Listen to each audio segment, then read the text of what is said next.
gentlemen, dear friends, on behalf of the Portuguese State Mint, let me salute all of you. It is always a pleasure to be here and be able to present our numismatic program for the year 2014. So, our presentation will follow a chronological order based on the launching date with 10 commemorative coins and the mint sets. The first coin, already launched on January, is related with the Portuguese participation in the 2014 FIFA World Cup, which will be held in Brazil. Nowadays, football is a very important global event that attracts multitudes and provokes exacerbated passions.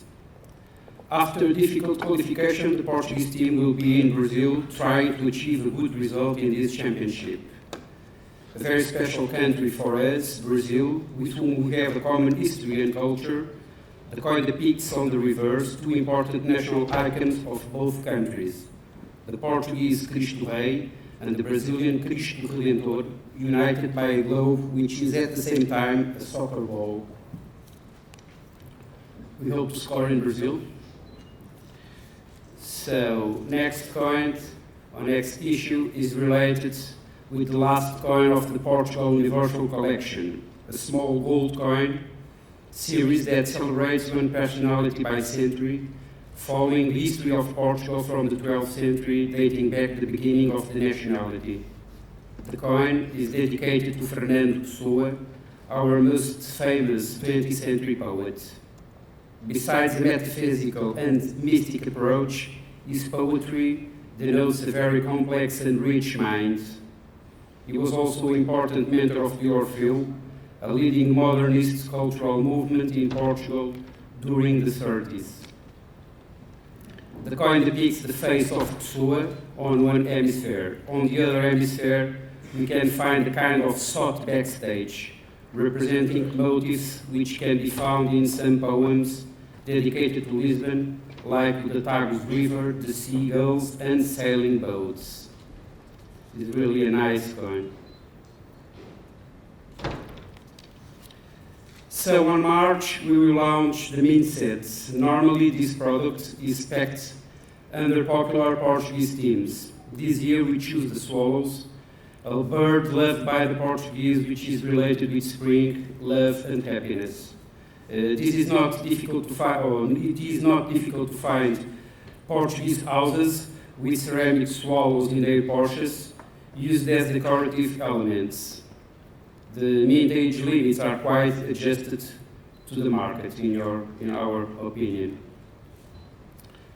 So next coin is the Europa series coin, and this year is dedicated to European composers. Marcos Portugal is a prominent classic composer with a huge and important work developed at the end of 18th century, beginning of 19th century. After being designated as the master of the Royal Chapel of King VI, where his religious music achieved an outstanding level, he went to Italy, where he got his international recognition. There, he composed 21 Italian operas. Returned to Portugal, he was appointed resident maestro at the National Theatre of São Carlos in Lisbon. Finally, he moved to Brazil with the Portuguese court, where he finally died in 1830. At the time, he was serving his pupil, the first emperor of Brazil. The coin depicts the face of the composer and the lyre, which symbolize the musical inspiration. So, during April, we will launch a €2 bimetallic coin commemorating 40 years of the Carnation Revolution in Portugal. This coup d'etat, held on the 25th April of 1974, the military forces, which overthrew 48 years of dictatorship, got the popular support from the population, who started to distribute carnation flowers to the soldiers in the streets of Lisbon. For that reason, this historic event is known as the Carnation Revolution. The coin symbolizes the carnation flower using two semicircles. You can see the coin moving.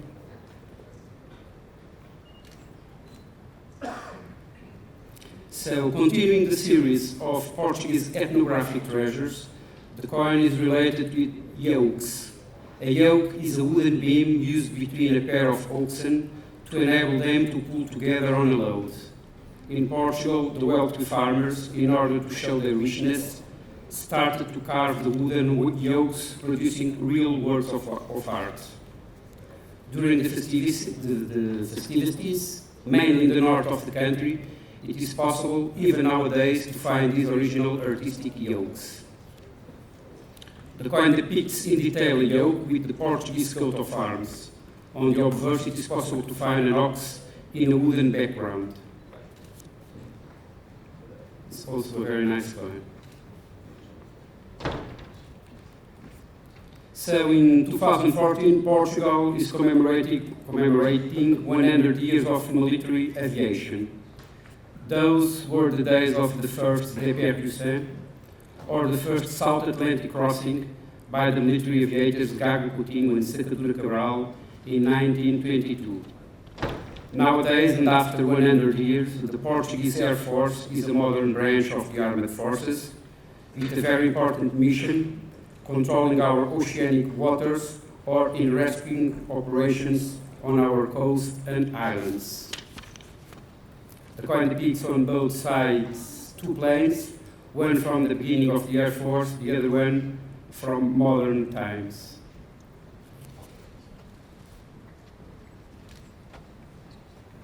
So the next coin is related with a new series that we will start this year, commemorating or celebrating royal princesses which were queens all over Europe. The first one is Leonor of Portugal, who in 1452 married the German king Frederick III. Both were crowned Holy Roman Emperor and Empress. Frederick was the last Holy Roman Emperor to be crowned in Rome. He was also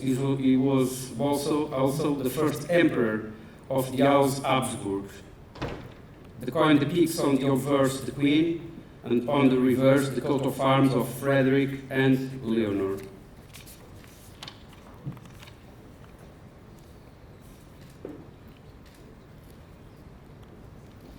So this year was appointed by FAO, United Nations Organism for Food and Agriculture, the International Year of Family Farming. Family farming has a socio-economic and cultural role very important in all societies, and is a determinant form of agriculture in the food production sector. The coin, it will be a €2 bimetallic, depicts on the obverse several elements of family farming, like for instance vegetables and agricultural implements, in a kind of naive approach. It is the second €2 bimetallic commemorative coin. So the next one is continuing with the series of UNESCO World Heritage in Portugal. We will issue this year a coin related with the Coimbra University. Situated on a hill overlooking the city, the university grew and evolved over more than 7 centuries within the old town. Notable university buildings include the 12th century Cathedral of Santa Cruz and several 16th century colleges. The King John V Library, with its Baroque decor, is also a must and one of the most beautiful libraries all over the world. The coin depicts on the obverse the ancient plan of the city. On the reverse, we have a plan of the main square of the university, the Dom Dinis Square, the founding king. So, finally, our last and special coin, related with the first centenary of Portuguese Republic commemorative coins. In fact, the Mint has been producing commemorative coins for the last 100 years. We choose this important event to introduce a new process of coinage, which we will see later on. Here on the picture, we can see the former Mint facade in 1914, as well the first commemorative coin issued on that year. Just one remark, you may find strange the date engraved on the coin. 1910 is the date of the law and the new republican regime. In fact, the coin was struck in 1914. On this image, we can see the actual mint and the last commemorative issued coin issued in gold in 2001. As you remember, the euro started in 2002. So, we decided to join both coins, the first Republic commemorative issued and the last one, assembled in the new coin called eccentric coin. This new bimetallic coin and the process to obtain it with only one coining operation, which is patent pending, was developed by the Mint during this year, or during last year. There are lots of bimetallic coin shapes around the world, with all kinds of inserts, but in this case, the smaller disc goes behind the edge of the bigger one, and this is part of the novelty of this coin. The coin will be on silver and gold proof, with a mintage limit of only 2,500 pieces. We would like to show you briefly the process of coinage. Using one silver blank prepared to receive the gold coin blank on the edge, and specially prepared dies and color, it was possible to struck the coin and at the same time ensure the link between both metals. The off-centered inclusion of the gold blank, the particular non-round shape, and the different size of the coin suggested the obvious. It is really an eccentric coin. We hope that this coin will do very well in the market. So, thank you very much for your attention. It was a pleasure again to be able to present our program. If you want to learn more about this coin or about our program, please visit us at booth IC12. So, thank you very much.